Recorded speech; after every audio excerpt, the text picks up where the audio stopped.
for Kandara, Honorable Gladys Shalay, the Member of Parliament for Western Gishu County,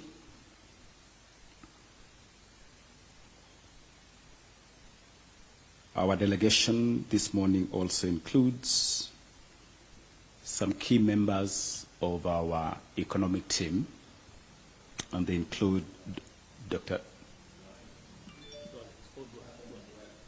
Honorable Aden Duale, Member of Parliament for Garissa Town. Karibu sana Mheshimiwa Duale. Mheshimiwa yupi mwingine? I think those are our members of Parliament here this morning. Let me also acknowledge members of our economic team. Yes, Mheshimiwa Ichungwa, Mheshimiwa Kimani Ichungwa, Member of Parliament for Kikuyu Town. Karibu sana Mheshimiwa Ichungwa. We have members of our economic team here, led by Dr. David Ndi, Professor Njuguna Ndungu, Dr. Irene Asienga. Those are members of our economic team. And our other staff, including the Chief of Staff of the Office of the Deputy President, Mr. Davis Chirchir, and the Director for Legal Affairs in the Office of the Deputy President, Dr. Korir Singoe, and our other staff. The EU team is led here by Her Excellency Henriette Geiger, Ambassador of the delegation of the EU to Kenya. The delegation includes the following ambassadors: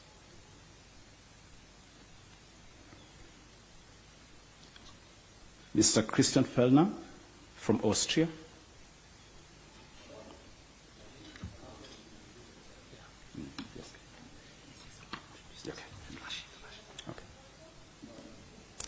I will actually pass the mic around for that introduction, and I'm going to quickly pass that mic to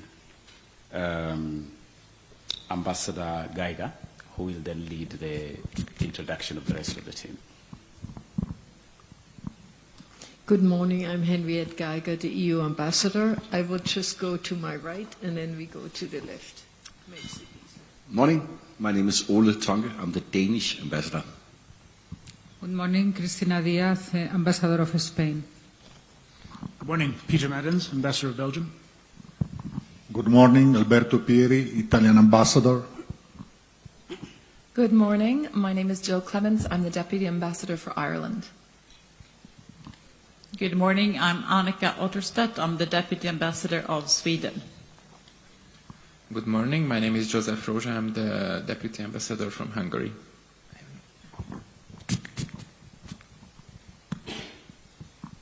Good morning, I'm Ana Rocha, I'm the Ambassador of Portugal.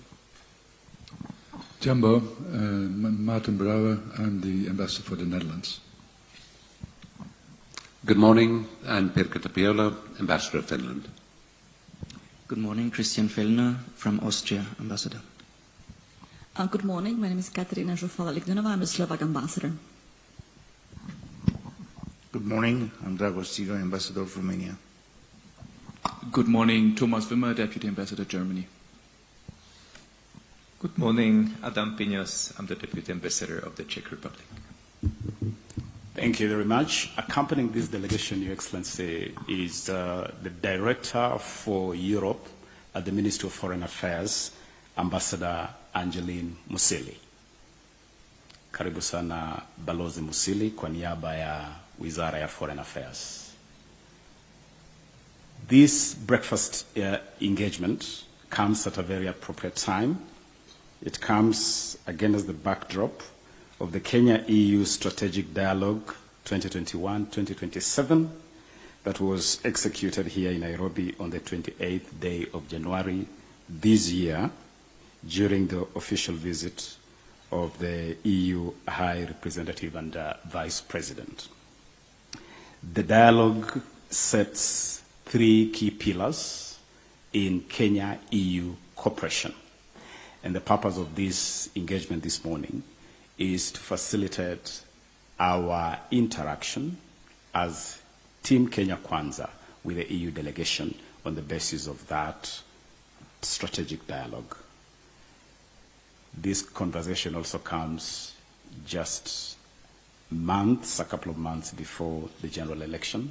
So it's also a good opportunity for the EU delegation to have a feel of what our team has to offer this country.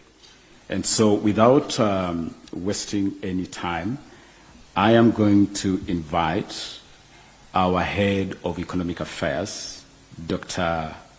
David Ndi, to share with us some thoughts that inform the economic model that underpins our engagement. Dr. Ndi, please.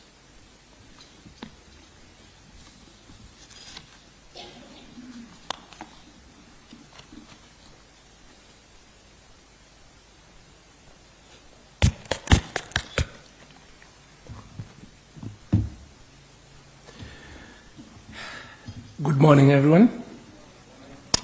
Good morning, Excellencies. Karibuni sana, our Deputy President and Presidential Candidate, our political leaders, Musalia Mudavadi, Wetangula, Hono Wetangula, Mutua, Governor Mutua, and others. I'm not going to go through all of you, but I guess I'll stick with the all protocols observed sort of thing. Let me acknowledge my colleagues, Professor Ndungu, Dr. Asianga there, and my technical team here. Mine is very brief. It is just to provide an overview of what our economic platform and our policy platform is. I said my name is David Ndi. I lead the policy and platforms team, economic platform team of this campaign. Those of you who follow a bit of our media will have watched some of our town hall engagements with people around their economic issues. And I want to start by pointing out that our objective is not just to have an economic platform, but also to change the conversation in our politics. We're trying to engineer a paradigm shift from conversation about power and positions and all sorts of things of that nature to policies and the programs and the issues that are of interest to the people. And I think we are succeeding.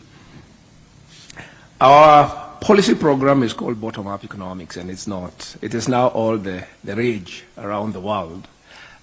We've been probably talking about it longer than many people who've made it famous, like the US. So I'll just highlight why we think that is the way to go for Kenya, and that should be the political platform about our socio-economic transformation. We have based that on, we have 3 principles. We think that there are 3 principles that underpin this platform. One is that markets must work for everyone. When I was working in the development world about 2 decades ago, there was a conversation going around saying markets, making markets work for the poor. But I said, no, not just for the poor. They must work for the poor, but they must work for everyone. I believe even in the countries you come from, this conversation is going on about whether markets are working for everyone, about the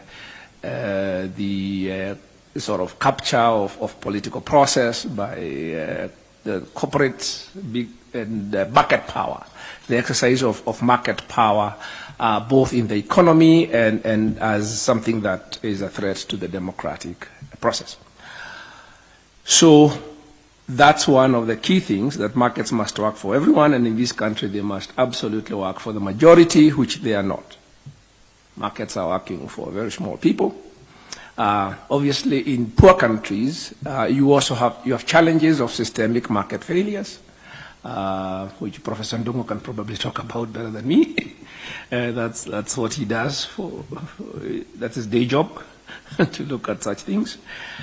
But also markets are being undermined very fundamentally at the rule of law level by chronic capitalism and state capture. That's something that we are very alive to, and that we have to, that's a political economy problem, and that's something that we can only be confronted politically. The second issue, principle, in this country is very specific to this country, and it's about distribution of capital. Ownership and distribution of capital. We are an entrepreneurial economy, but if you look at how capital is allocated in this country, capital should be distributed so that it can raise the productivity of the labor force. But if you look at this country, where the capital is and where the labor force is not the same place. So capital is too concentrated in a few hands and enterprises, where it creates highly profitable enterprises, but it undermines the productivity and employment in the economy. So we need to have a conversation around how do we distribute capital, redistribute capital, so that it goes to where it can raise productivity and address issues of poverty and inequality and many other things that are undermining a threat to stability and livelihoods of people. The third theme is around social protection.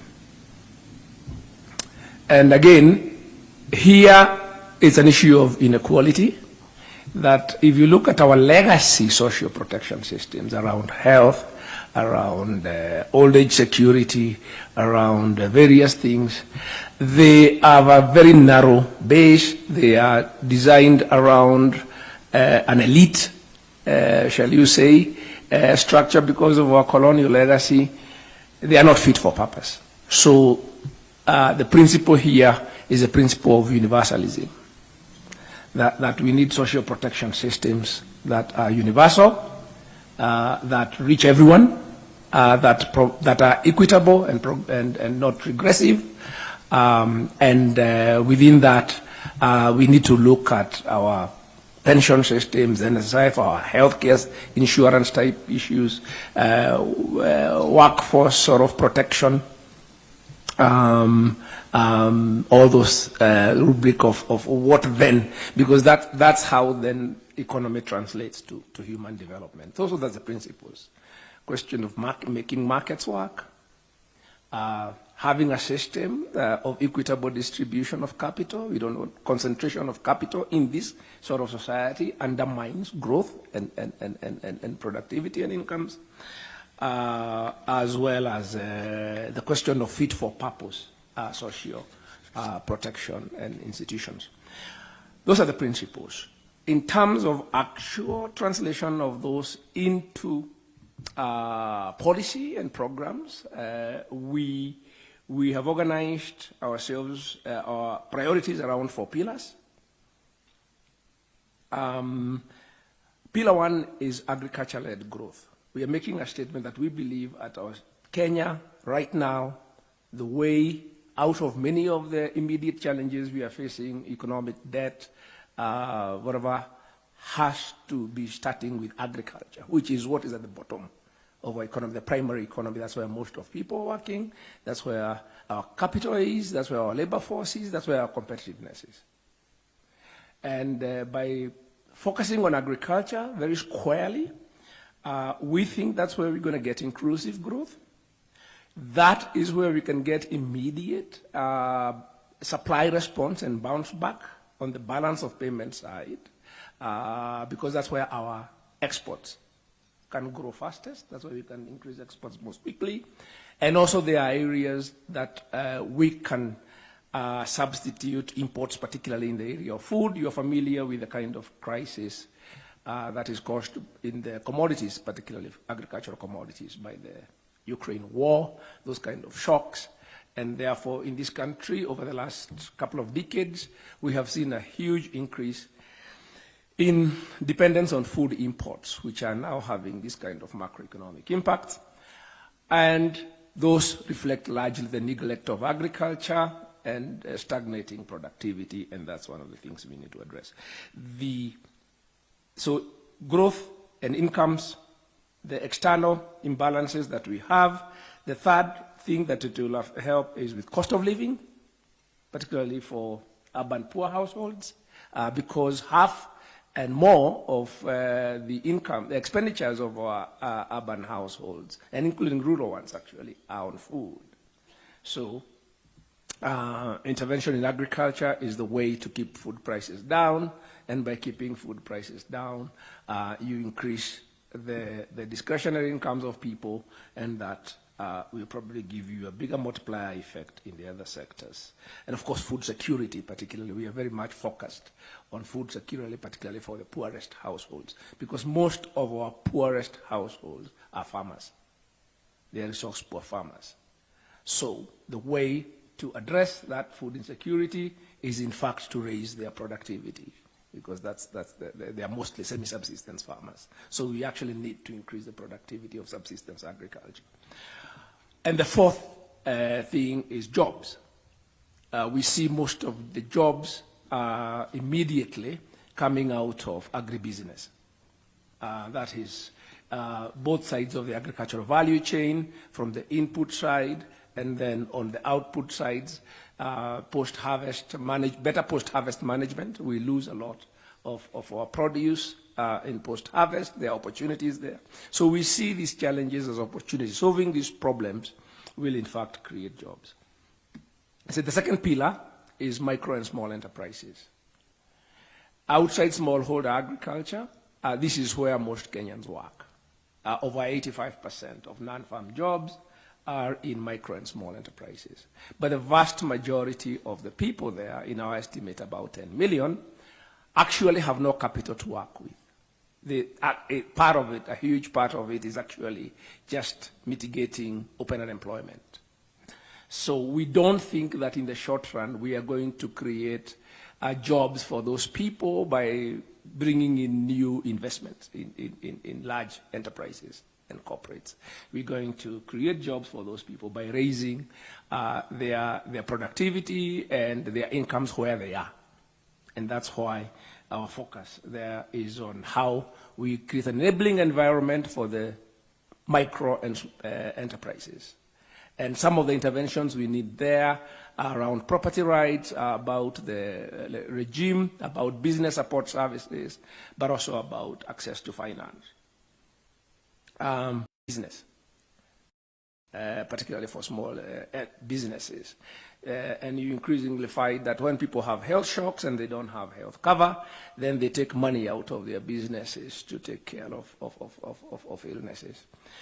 So there is a direct connection there, which I don't think needs to be belabored. The fourth pillar is housing and settlement. And the reason for that also is, if you look at our demographic structure, you will see we have a big thing we call the youth bulge. Our population is young. The bulk is really in their late teens now, mid-teens and early 20s. And when people grow up, after that stage, they do something called household formation. They move out of their parents' houses to their own houses. And then they start families. So that is the big thing that we are going to be seeing, social sort of dynamic, demographic dynamic that we are going to be seeing in this country over the next decade, a couple of decades. And therefore you have to ask, how are those people enabled? It's both an imperative, because if we don't provide affordable housing, it's going to happen anyway. So what you get is unplanned urbanization, bad settlement patterns, yet it creates a huge opportunity in terms of the housing market, in terms of its connections with the micro and small enterprises, Jua Kali, as we call it in Kenya, being a producer of housing and housing goods. And the second part about settlement has also to do with our land use and agriculture, access to land. As I said, we are still an agricultural country. It has to do with the environment. Because what you see now is that the demographic pressure is pushing more and more people into ecologically sensitive places. And in the face of the kind of climate change and the resilience that we need to think about how we stop that, how we reclaim and increase our forest cover, how to ensure that we reduce the environmental stress, particularly between people competing with the nature. And to do that, we have to think very seriously and have very deliberate interventions around settlement patterns and people's access to agricultural land. So these things are not mutually exclusive. Each of them is connected to the other. But that in a nutshell. It obviously is not comprehensive, but those are the things that we see will hit the most bads that we need to hit with as few stones as possible. So thank you very much. That, I think, is all I have to say for now.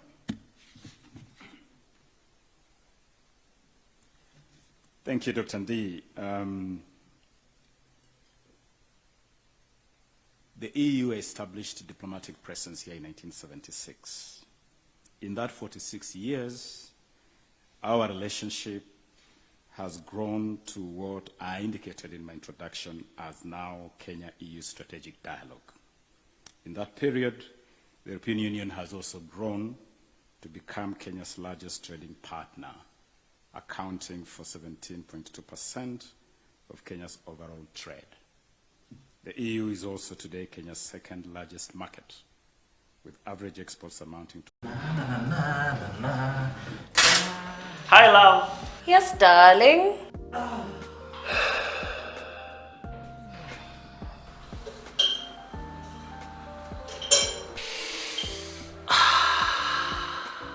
Let me guess.